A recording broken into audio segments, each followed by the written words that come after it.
திருவண்ணாமலை மாவட்டம் போலூர் அடுத்த கீழ்பட்டு பகுதியில் ஒரு லாரியானது வைக்கோல் ஏற்றி வந்தது. அப்போது மின்கம்பிகள் உரசல் ஏற்பட்டு வைக்கோல் மளமளவென தீப்பிடித்து எரிந்து சேதமானது.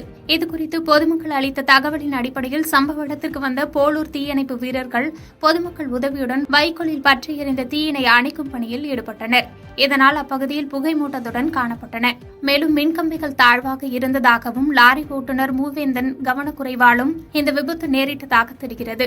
மேலும் இதுகுறித்து களம்பூர் காவல்துறையினர் சம்பவ இடத்திற்கு நேரில் வந்து தீப்பற்றியதை குறித்து விசாரணை நடத்தி வருகின்றனர்.